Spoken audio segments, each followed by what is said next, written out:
Hoy nos reunimos para rendir un homenaje al profesor Antonio Piñero con motivo de su próximo cumpleaños, número 85, y para conversar sobre su trayectoria académica, su aportación al estudio del Jesús histórico y también sobre la persona que ha conocido quienes han trabajado con él.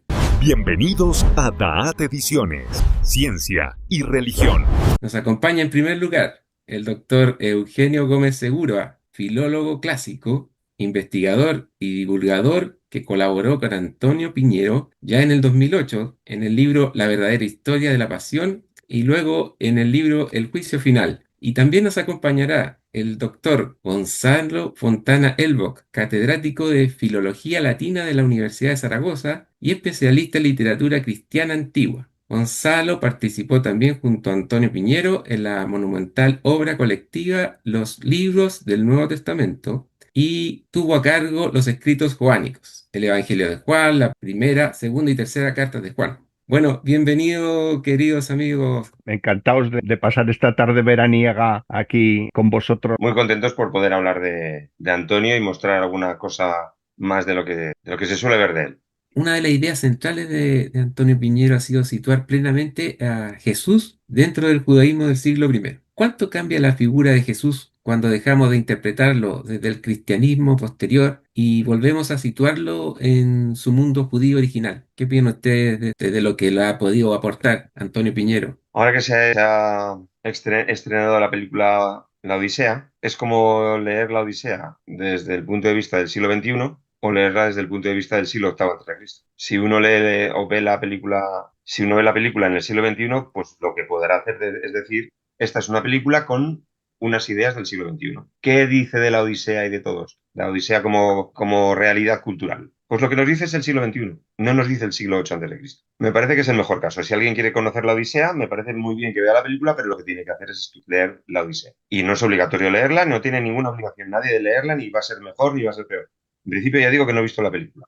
Yo no sé cómo es, no sé cómo es como película. Si uno ve la película, ve una película del siglo XXI, con los conocimientos del siglo XXI, las formas literarias, artísticas, estéticas del siglo XXI, más o menos influidas por lo anterior, pero con sus variaciones, sus formas de narrar, etcétera. Y estará muy bien saberlo. Pero lo que sabe es la Odisea del siglo XXI. Si uno quiere leer la de Homero, no tiene más que coger una traducción lo más fiable posible y adentrarse con los comentarios, etcétera, del siglo VIII antes de Cristo. Pues es algo parecido. A Jesús, desde el punto de vista cristiano, lo puedes conocer, y si quieres conocer el punto de vista histórico, pues tienes que hacerlo. Estoy radicalmente de acuerdo. Yo tampoco he visto la Odisea de Nolan, pero me parece que no tengo muchas ganas de ver una Odisea en donde no hay dioses. Eso me alarma. Porque los griegos pues tenían dioses y además eran muy divertidos. Pero volviendo al Jesús histórico, cuando el cristianismo en los siglos II, y ya no digamos ya después el cristianismo niceno pues fabrica una figura divina que le habría sido muy difícil de reconocer incluso a un judío del siglo I como el propio Pablo. En ese sentido, cada cual tiene derecho a quedarse con el Jesús que más le interese, y eso es una decisión muy personal, pero también existe la posibilidad de asomarse a una ventana muy determinada, que es la ventana de la historia, en donde vamos a poder contemplar a un individuo que tiene un conjunto de aspiraciones que son perfectamente comprensibles desde el judaísmo de su propia época, que no es el judaísmo del siglo VI antes de Cristo, que no es el judaísmo del siglo VIII antes de Cristo,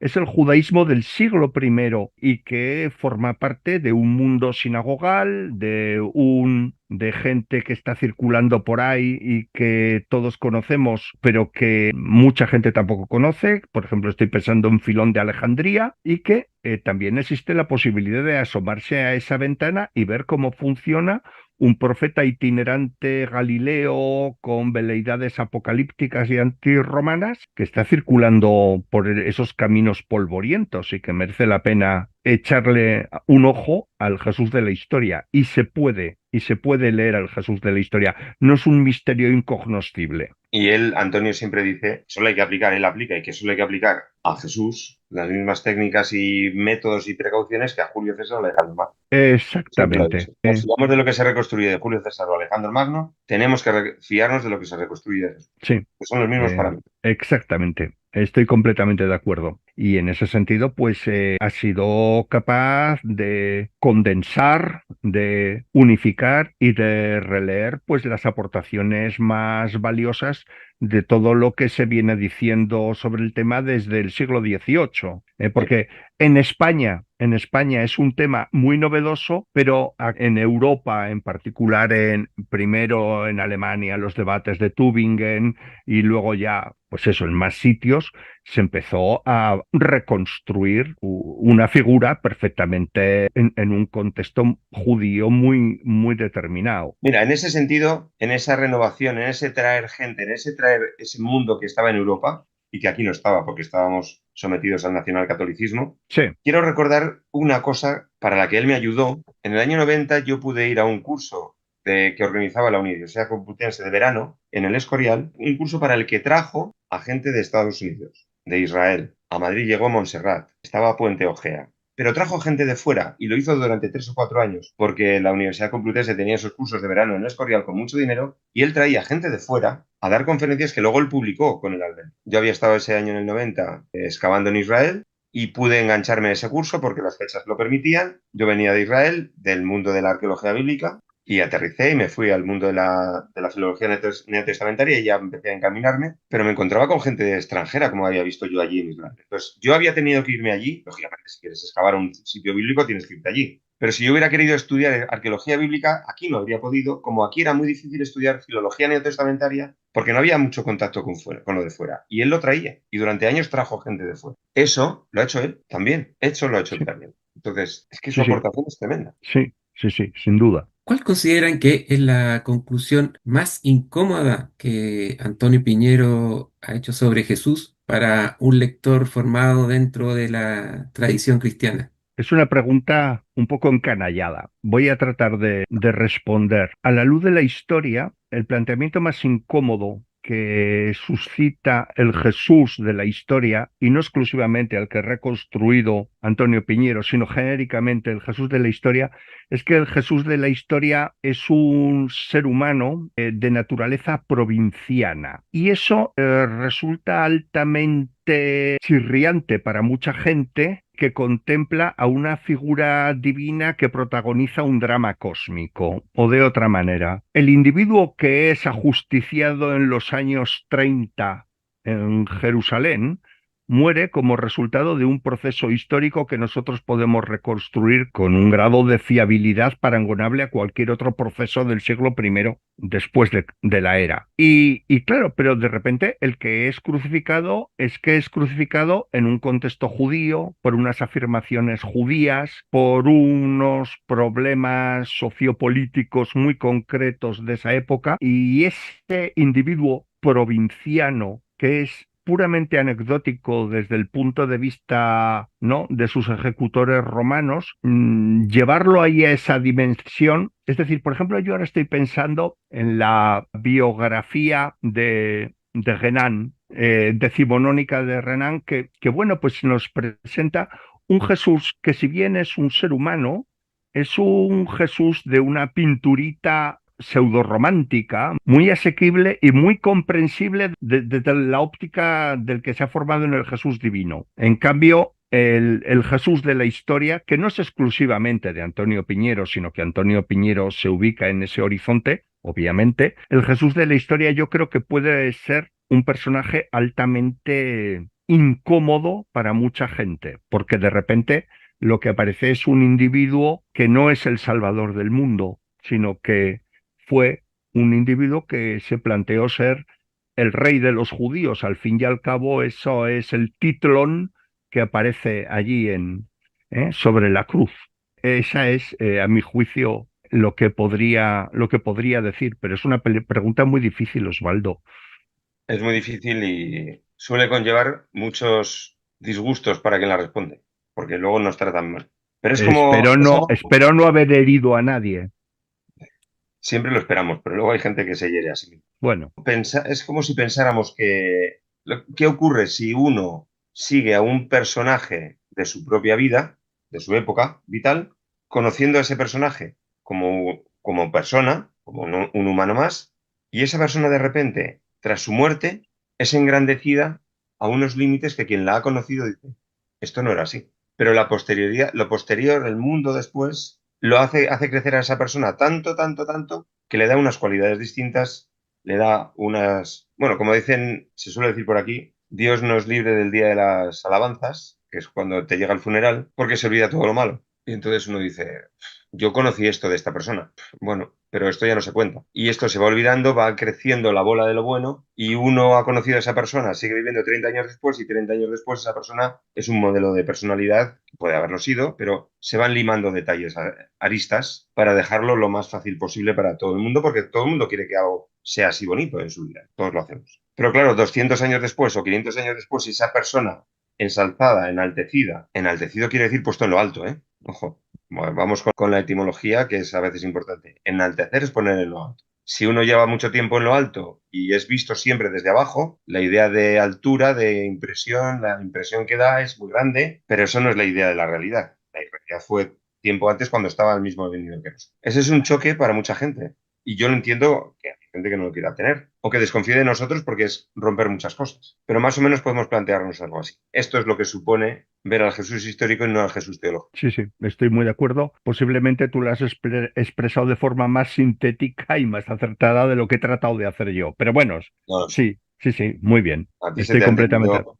Yo, muy bien. Si una persona nunca hubiera leído a Antonio Piñero y solo pudiera comenzar por uno de sus libros, ¿cuál le recomendarían y por qué?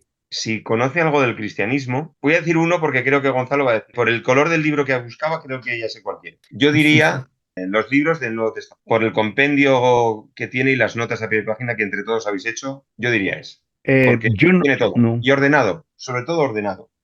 Pues mira, pues no iba a mencionar los libros del Nuevo Testamento porque no es un libro para empezar, porque es una obra más de consulta. Yo empezaría por su introducción al Nuevo Testamento y no por los libros del Nuevo Testamento, porque yo suelo poner en mis clases un ejemplo. Imaginaos que sois dueños de un restaurante y todos los restaurantes tienen dos puertas. Podemos entrar como clientes y sentarnos en la mesa y comernos el plato que pidamos en la carta y nos lo ponen, pero hay otra puerta para entrar en el restaurante que es la de la cocina. Entonces, a mí me parece muy importante, por ejemplo, en la introducción al Nuevo Testamento de Antonio Piñero, lo estaba buscando y no lo encontraba para enseñarlo en cámara, Por eso, que es cuando he que, visto el color del libro que buscabas, he pensado, ese es el que quiero. ya, sí, ese es el que quiero. Y porque nos dice cómo se fabrica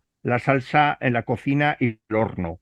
Y para eso, cualquiera que tenga interés sobre cómo se fabrica, entrar en la cocina a ver lo que está pasando antes que comerlo ya cocinado en la mesa del restaurante. Y cuando uno lee ese libro, pues se hace una idea general, sintética y muy asequible, pero sin perder rigor de qué son los evangelios, qué son las cartas de Pablo, cómo se creó el canon, bueno, una serie de cuestiones absolutamente capitales que, bueno, es el punto ideal para arrancar.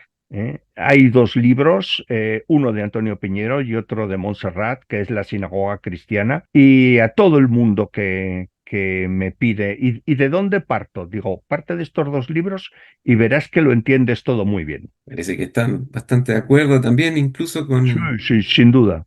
Y quisiera preguntarle si alguna vez han tenido alguna discrepancia con el querido doctor Antonio, en términos académicos, por supuesto. Pues mira, lo que te voy a decir es una pista de su generosidad. Yo escribí una tesis doctoral de sintaxis griega sobre las cartas de Pablo. En mi opinión, Pablo no tenía la idea de un cuerpo místico de Jesús. La primera vez que se lo planteé, creo que fue en el 2007, y me dijo que no, que eso no, que no era posible. Bueno, yo dije, pues yo creo que es posible, así que voy a ir pensándolo. Y me puse a escribir, porque lógicamente quería que él dirigiera la tesis. Como era de sintaxis y era de Nuevo Testamento, yo tenía a dos discípulos de Luis Gil de Nuevo Testamento, que era Antonio Pi. Pero la base era la cuestión de Nuevo Testamento. Así que yo empecé a escribir y cuando ya tenía aquello más o menos pensado, Le dije, bueno, yo se lo envío. Si usted dice que no, pues es que no. Si usted dice que puede haber tesis, nos echamos para adelante. Vamos a ello. Lo leyó y me dijo, aquí puede haber tesis, pero yo no estoy de acuerdo contigo. Y entonces la escribí, la cuestión en la que no estábamos de acuerdo, me dijo, ponlo en la tesis como cuestiones en disputa. Y yo puse toda esa parte en la que él estaba de acuerdo y me decía, sí, vale, ahora hay que tener mucho más cuidado al decir estas cosas por lo que tú has escrito sobre sintaxis griega. Pero sobre lo otro que tú niegas, yo no estoy de acuerdo, ponlo de esta forma para que no lo pongas como que es rotundo, pero tienes que saber que yo no estoy de acuerdo. Entonces él dice algunas veces, fijaos si aprecio yo a este hombre que le dirigí una tesis con la que en el 30% no estaba de acuerdo con él. Que es humano y tiene sus errores, como todo el mundo, pero a mí me aceptó un tercio de la tesis no estando de acuerdo con él. Yo también he tenido alguna discrepancia académica menor con Antonio Piñero, pero bueno, yo por mi visión, por ejemplo, estoy pensando de cómo se creó el Evangelio de Juan, tiendo a ver un texto que es básicamente una lasaña estratigráfica y que se pueden reconocer una serie de capas históricas entonces yo tiendo a decir, y este pasaje debe pertenecer a tal sitio, y este a tal otro, y este a tal otro, ¿no? Y, por ejemplo, pues digamos que precisamente para los libros del Nuevo Testamento tuvimos que llegar a algún tipo de solución de compromiso en donde yo pues atemperaba parcialmente mis afirmaciones demasiado rotundas para decir, yo qué sé, que la figura del discípulo amado pertenecía a tal o a cual estrato redaccional concreto, porque Antonio tiende a ver el Evangelio de una forma más complexiva, más unitaria, pero si llegamos a una solución de compromiso en donde, sin que yo renunciara a mi hipótesis, porque al fin y al cabo era mi opinión, pero ahí supimos fabricar un texto que sin renunciar a mi hipótesis tampoco, pero bueno, eso también forma parte de su generosidad porque podría haber impuesto una lectura más unidireccional y finalmente pues no, no fue así. O sea que por ese lado estupendo. Vamos a ver, Antonio Piñero es un académico y de un lado pues tiene convicciones firmes, pero cuando también sabe reconocer cuando las cosas se argumentan de una forma racional y por tanto por ese lado absolutamente ningún problema. Bueno, y para ir al grano, comenzaré por Eugenio. ¿Cómo y cuándo conociste al doctor Antonio y qué primera impresión te produjo, tanto como académico como en el plano personal? Yo conocí a Antonio, creo recordar que en abril del año 1988. Yo estaba en cuarto de carrera, Filología Clásica, y había elegido como una de las optativas la asignatura griego-helenístico. Esa asignatura la impartía uno de los grandes filólogos españoles clásicos, Luis Gil Fernández, y Antonio Piñero era discípulo de Luis Gil. Luis Gil le cedía un mes a Antonio Piñero para que nos diera clase de griego bíblico, neotestamentario sobre todo, en ese curso de griego helenístico que era. Nos dio clase durante más o menos un mes de griego bíblico, pero sobre todo del griego del Nuevo Testamento. Las clases eran comentarios sintácticos y luego comentarios morfológicos, cómo variaba el griego del Nuevo Testamento respecto al griego clásico, dentro de la línea del griego helenístico, científica y lingüística. No había comentario teológico. No había. En las clases estábamos pocos, no, estábamos siete, y la clase era muy sencilla. Él aparecía, llegaba, nos sentaba en una mesa que no era de profesor, era un pupitre más, nos pasaba algunas fotocopias del Nuevo Testamento y nos daba los comentarios filológicos que necesitábamos. Siguiendo en parte el estilo de Luis Gil, la erudición era total. El comentario de textos era muy, muy profundo. Recuerdo muy bien los de Luis Gil porque tuve la suerte de tener 3 años de clase con él y lógicamente el maestro le había dejado algo al discípulo, comentario, anécdota, pero anécdota en el sentido filológico, fonética, sintaxis, mucho cambio de semántica. Muy bien. Para una persona que en principio no iba a hacer nada de esto fue muy bonito. Yo en principio no iba a estudiar nada de Nuevo Testamento. Muy interesante, pero yo lo dejé ahí. Eso fue eso, hace ya casi 40 años, ¿no? Sí. 40 años. ¿Y cuál fue tu experiencia, Gonzalo? Bueno, mi conocimiento con Antonio Piñero es mucho más reciente. Yo soy un profesor de filología clásica y vivo básicamente de dar clases de latín y de explicar Tácito, Horacio y Virgilio, pero a mí siempre me ha interesado mucho el mundo cristiano de toda la vida. Finalmente, en el año 2011, yo leí una segunda tesis, una tesis doctoral en historia antigua, para tratar de defender una hipótesis que los del Nuevo fueron compuestos en la costa occidental de Asia Menor y básicamente en la capital de Asia, que es Éfeso. Y ahí es, digamos, donde una tesis doctoral que me permitió adentrarme y tomar contacto con un conjunto de especialistas en cristianismo primitivo, pues en Sor Montserrat Torrents, y le empecé a mandar artículos que iba escribiendo, le mandé un par de libros míos y un intercambio epistolar que se ha mantenido más o menos hasta hoy. Y reitero lo de epistolar porque Antonio Piñero y yo nunca nos hemos visto cara a cara. Alguna vez en la presentación de algún libro y los dos nos hemos conectado online, él desde Galicia, yo desde Zaragoza, pero entonces sí hemos hablado mucho por teléfono, hemos mantenido muchísimo contacto epistolar, pero nunca hemos tenido relación directa. Ya me habría gustado a mí que me explicara algo sobre griego koiné o sobre filología neotestamentaria. Bueno, básicamente, pues nos conocemos de que un día, poco después de la tesis, le mandé el primero de mis libros y luego le mandé otro libro sobre el Evangelio de Juan y hasta ahora, ¿no? Luego él tuvo, ya no recuerdo en qué año fue, si en el 17 o en el 18, no recuerdo cuándo, pues tuvo la amabilidad de invitarme a hacer el comentario sobre el Corpus Juanico, que finalmente fue publicado en Trota y ya está. Muy interesante la forma como ocurren las cosas en la Sí. realidad. Y Eugenio, tú que fuiste alumno, ¿en qué momento comprendí que no estabas ante un profesor convencional? ¿Cómo Pues lo es muy viste fácil. tú? La verdad es que la Universidad Complutense de Madrid en aquellos años, en los 80, en filología clásica era una cosa fortísima. Era un centro muy importante. Estaba dando, a mí me dio clase Laso de la Vega, Ruy Pérez. No tuve a Drados porque tuve a Gil. Estaba Antonio Bravo, llegó Javier de Oz, luego llegó García Gual, estaba Alberto Bernabé. Bueno, aquello era excelencia por todas partes. En la parte de griego, que es la que a mí más me interesó. Pero entre todos, de repente, yo un día veo, en un programa de televisión, hablando sobre el Jesús histórico, veo a mi profesor de clase. Y dije, joder, es raro que la filología clásica haya saltado de la facultad, porque griego y latín, después de la muerte de Franco aquí en España, sufrió una persecución como cosa de curas y se nos estaba riendo siempre por todas partes como cosa retrógrada que no va a ningún lado. Entonces, ver a alguien de repente en la televisión, en aquel programa que había muy famoso, La Clave, que era un programa muy democrático en el que había 8 personas discutiendo muy educadamente con un gran moderador, pues era muy interesante. Y dije, este hombre es algo más, porque ha trascendido la propia facultad y la propia filología clásica. Y luego, al ver ese programa, para hacer los cursos de doctorado, elegí dos asignaturas con Antonio. Una fue literatura cristiana primitiva y la otra filología del Nuevo Testamento, algo así la llamó, que era un estudio un poco más profundo de los procesos históricos ya internos.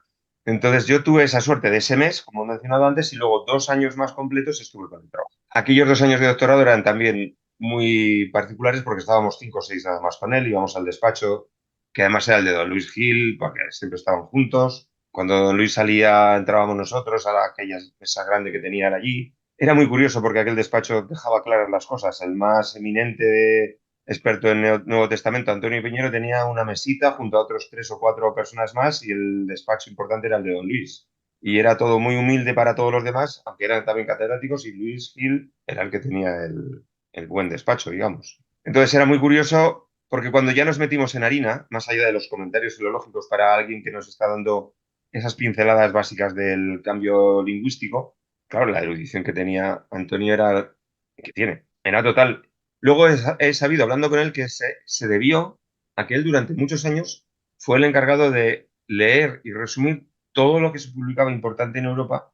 Estuvo 20 años leyendo y resumiendo todo lo que había ocurrido y todo lo que estaba ocurriendo en Europa sobre filología neotestamentaria. Pues es que controlaba todas ideas modernas que había en ese momento, todos los estudios, enfoques, puntos, todo. Lo tenía todo en la cabeza. Y claro, los apuntes, porque en aquella época se tomaban a mano, estaban tomados a toda prisa porque la cantidad de datos, referencias, esa manía que tiene él además, bueno, en el buen sentido, de saberse todo de memoria, todos los fragmentos de memoria, y en griego también, él dictaba, él comentaba y había que escribir rápidamente, corriendo de la referencia del Nuevo Testamento, de la... Entonces, verlo en la televisión fue ya un punto importante para un estudiante, porque fue poco después, yo creo que fue sin acabar la carrera, sería en 89 o 90 pudo ser. Pero cuando ya hice los 2 cursos de doctorado ya era verlo en bruto, digamos, en bruto en el sentido de aquí está todo y aquí os lo doy. Y claro, esa erudición era gigantesca. Yo ya la conocía por Luis Gil, que por supuesto era algo tremendo. Era un personaje gigantesco en la cuestión de la filología, era tremendo. Entonces, no me extrañó que un alumno, un discípulo directo suyo, pues tuviera el mismo tipo de profundidad y de conocimiento. No me extrañó, pero al mismo tiempo lo reconocí como algo muy, muy reseñable. Es que es muy reseñable. Es más loable cómo logra llegar al público general con palabras sencillas y no usando términos tan técnicos como los que realmente maneja. ¿Qué opinas tú al respecto, Gonzalo? Antonio Piñero, a una persona, dos dimensiones que no son fácilmente compatibles en una sola persona. Antonio Piñero es de un filólogo historiador, conocimiento exhaustivo de las fuentes y de la bibliografía más actualizadas sobre el cristianismo primitivo, pero simultáneamente tiene el don de saberlo presentar clara. Hay muchísimo interés por saber algo sobre cristianismo primitivo y sobre todo en España, porque en España, este profesor Piñero, no hay nadie parangonable a la hora de acercar al público general los debates. Antonio Piñero forma parte de un listado importante de estudiosos internacionales, Hermann, Crozan, Getza-Vermes, una gran cantidad de gente que se movían en la historia crítica del cristianismo, pero simultáneamente ha sabido acercar todos esos descubrimientos y ponerlos de una forma comprensible y ante un público que en España no tenía acceso a ninguna de esas preguntas, porque los historiadores confesionales estaban presentando un Jesús filtrado por las perspectivas teológicas, es decir, siempre hay un Jesús mucho más teológico que histórico, y en ese sentido, pues digamos que resulta una figura indiscutible, absolutamente indiscutible en las dos dimensiones, tanto como científico como por su dimensión de divulgador. Y eso cabría añadir una tercera característica, que es una capacidad de trabajo absolutamente asombrosa. Hay muy poca gente en la Universidad Española que tenga la capacidad de producción y de echarse al hombro pues la cantidad de publicaciones ingentes que tiene encima la figura del Jesús histórico, pero también sobre cuestiones de crítica textual, sobre cuestiones de cristianismo primitivo, sobre cuestiones heresiológicas. Es absolutamente prodigioso todo lo que ha escrito. Si yo tuviera que pensar en algún filólogo con esa capacidad de trabajo, y si no que me desmienta Eugenio, yo creo que solo Rodríguez Adrados tiene una capacidad, ¿no?, de polipragmosine. ¿Se dice así en griego? Sí, Sí, pues eso. Creo que muy poca gente ha tenido esa capacidad de trabajo tremendo que tiene Antonio Piñero. es que sigue teniendo Sí, esa capacidad. Y de hecho, su figura es muy peculiar también, porque básicamente él ha hecho todo lo que hace falta para que alguien se inicie en estos estudios en España. Luego hay otros puntos de vista y otras obras que pueden tener acercamientos teóricos, pero en cuanto a la libre investigación, digamos, en cuanto a la investigación no teológica, las bases filológicas, las bases históricas, los resúmenes básicos, todo lo tiene escrito. O sea, para empezar a andar, uno tiene que comprar 10 libros de Antonio. sí. Luego ya se pone otro al día, porque claro, las cosas van cambiando, van evolucionando. O sea, ahora mismo está estudiando otra vez todo para el año que viene volver a redactar un libro sobre lo que se ha hecho nuevo sobre el Jesús histórico y el Jesús del mito, digamos, de la leyenda. Y se ha dado un año, año y pico para leer todo lo que hay otra vez. Y es lo que está haciendo ahora. hace alguna cosa más, pero básicamente está repasando todo otra vez, con todo lo nuevo otra vez. Los últimos 10 años más o menos, releyendo todo porque lo tenía un poco dejado por otros proyectos que ha terminado. Entonces, su capacidad con 85 años, cuando yo he ido a visitarlo allá a Galicia, de 4 años la última vez. Durante 3 o 4 años fui con cierta regularidad, una vez al año. Cuando yo iba eran sus vacaciones. Y era una semana lo más que yo podía estar. Entonces me recibía en su casa, a mi señora y a mí, íbamos allí, estábamos con él y con su mujer, y decía, bueno, como vas a venir tú, pues esta semana me la tomo de vacaciones. Y logramos ir a un viaje él vive en Pontevedra, pues vamos a la capital, a Pontevedra, o vamos a Mondariz, que ahí hay un amigo mío, vamos a verlo, vamos a ver esta bodega, o vamos a ver un pazo. Y era una semana o 5 días de vacaciones, pero el resto del año trabaja. Entonces su capacidad es tremenda. Él dice que no puede estar sin trabajar. Me recuerda mucho a mi padre en eso, que mi padre siempre estuvo trabajando hasta que ya no pudo. A los 80 años mi padre dejó de trabajar porque ya no podía. Pues son esas personas que están tan entregadas a lo que hacen. Y sobre todo, como digo, es que lo que ha fabricado, digamos, lo que ha producido durante 25 o 30 años es la base que cualquiera tiene que conocer en lengua española. Entonces no hay más que tener la biblioteca Antonio Piña. Sí. Ya está. Luego podemos hacer otras cosas más otros. Lógicamente la ciencia avanza porque las cabezas piensan un poco más siempre, pero si alguien quiere saber lo básico, tiene que comprar los libros.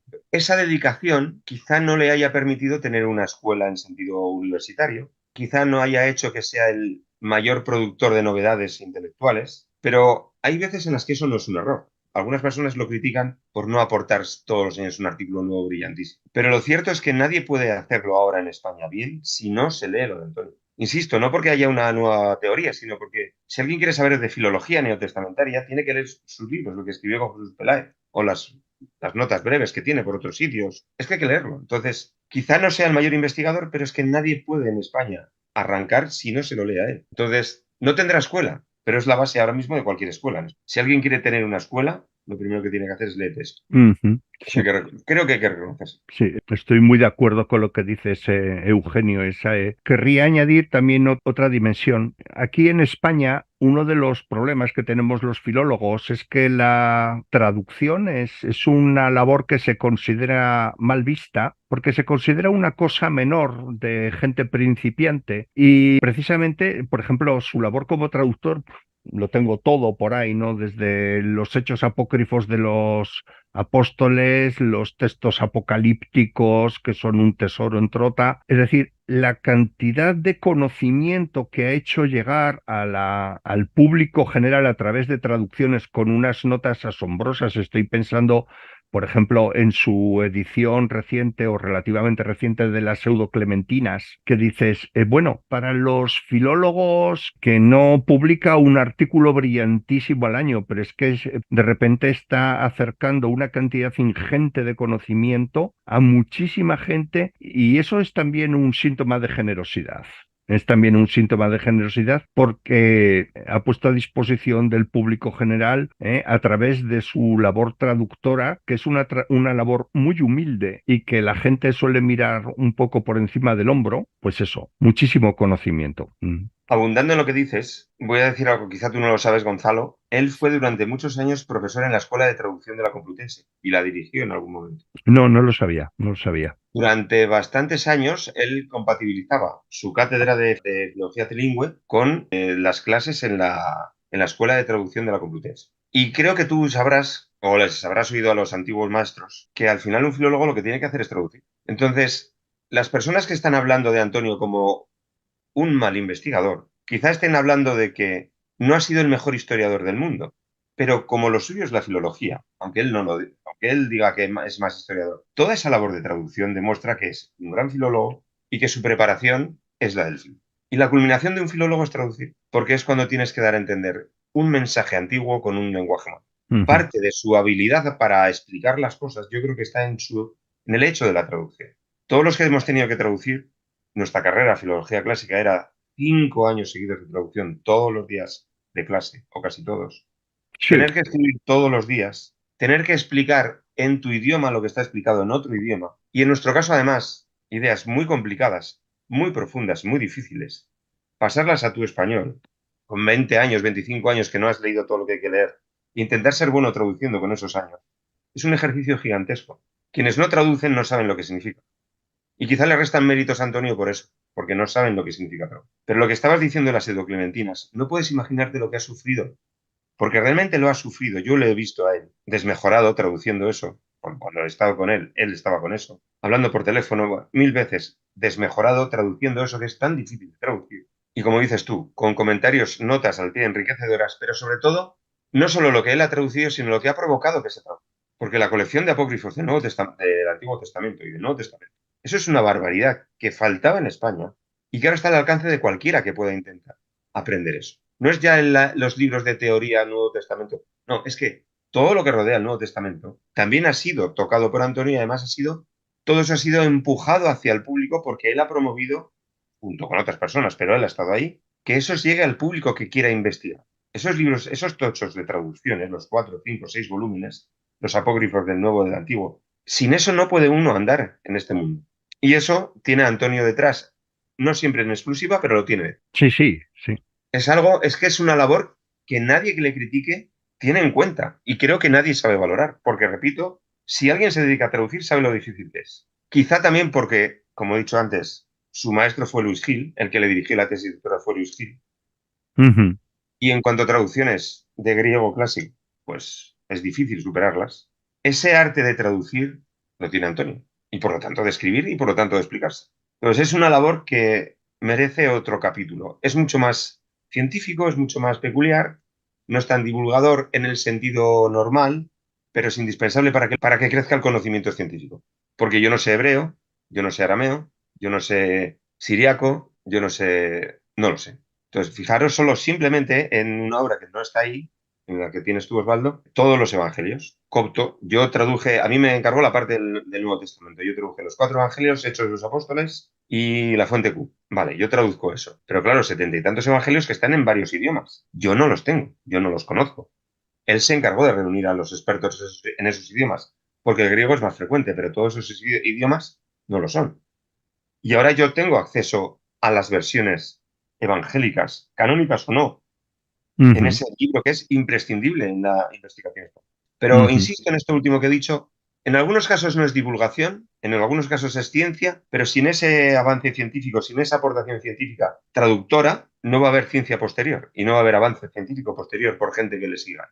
Y respecto a esto, un último detalle de lo importante que es la traducción. En España se dice que, que realmente la ciencia empieza en España con la Escuela de Traductores de Toledo, que ese es un movimiento intelectual en España, en la España medieval y tardía, de la tardía medievo, importantísimo. Pues eso es lo que ha hecho Antonio. Es como una escuela de traductores de Nuevo Testamento. No sé, yo entre las personas estoy pensando en Gonzalo del Cerro, en el propio Montserrat Torrens, que también ha... Y claro, sin toda esa labor, el público español, ¿qué posibilidades tenía de acceder a nada? Absolutamente nada. O sea, quiero decir, de repente, pues Antonio Piñero es, hay un antes y un después, ¿no? Y eso es un hecho y suscribo lo que decías antes, Eugenio, de que, bueno, pues hay una docena de libros de Antonio Piñero que posiblemente anden por aquí, por estas estanterías, sin las cuales pues uno no puede empezar a plantearse algo serio, ¿no? Para estudiar lo que ocurre en los siglos I y II del cristianismo primitivo. Eso es un hecho. Bueno, amigos, ya estamos llegando al final por el tiempo, solamente por el tiempo, porque yo me quedaría escuchándolo a ustedes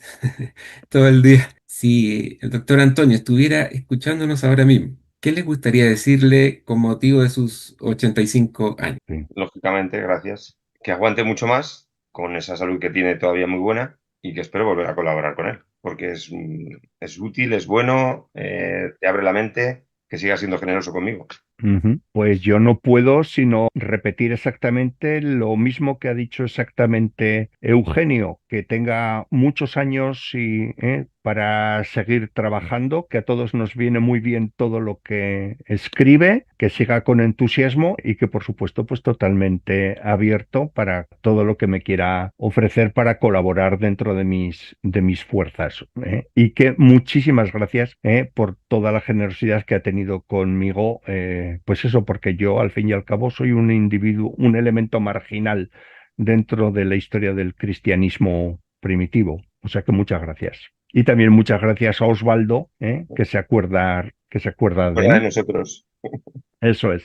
No, la gracia es para usted y también quiero enviarle un mensaje de Javier, que me envió por WhatsApp. Posible unirme a vosotros, dice. Saluda por favor a la audiencia y a los dos invitados en mi nombre. Lo siento, Muy dice. bien. Tenía ganas de estar aquí, trató hasta última hora, pero no fue posible para él. Bueno, Eh, pues también lo saludamos desde aquí, desde el Valle del Ebro. claro, Además, porque hace poco ha sido su cumpleaños, así que otra vez feliz. algo me decía Javier que con Eugenio eran bastante conocidos y amigos. Sí, Antonio y Javier se conocen por mí. Javier y yo nos conocimos en Israel excavando, bueno, en la facultad en Madrid, y luego excavando allí y cosas que yo preparé en Logroño, que Antonio se vino a Logroño a trabajar 5 o 6 años, fines de semana, y venía Javier también. De hecho, en los libros que has comentado antes, El juicio final y La historia de la pasión, están ellos dos de lo que montábamos aquí en Logroño, preparábamos aquí en Logroño.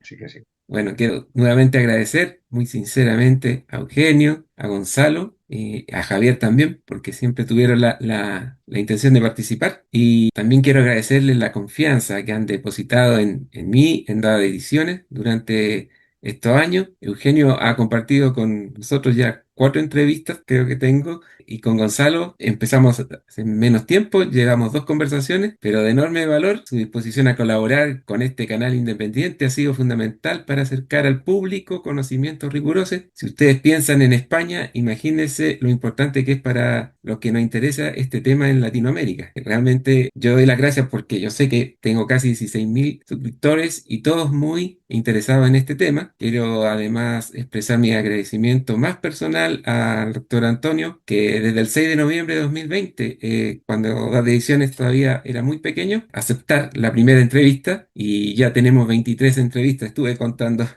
antes de este encuentro. Y pocos meses después, incluso en abril de 2021, volvió a colaborar conmigo y llevamos a cabo un curso que se llama ¿Quién fue Jesús según los Evangelios?, que hoy continúa disponible para los miembros del canal de Dada Ediciones. Así que por ello, todo mi reconocimiento hacia el doctor Antonio, no solamente desde el punto de vista académico, sino también del personal. Es una persona extraordinaria y bueno, invito a todas las personas que nos están viendo a dejar sus felicitaciones en los comentarios, en mensajes para el doctor Antonio, que con mucho gusto se los haré llegar a él y les pasaré este video también para que lo vea. Y le deseo que celebre sus 85 años el próximo 14 de agosto, rodeado del afecto de la familia, sus amigos, como dice él en una de mis entrevistas.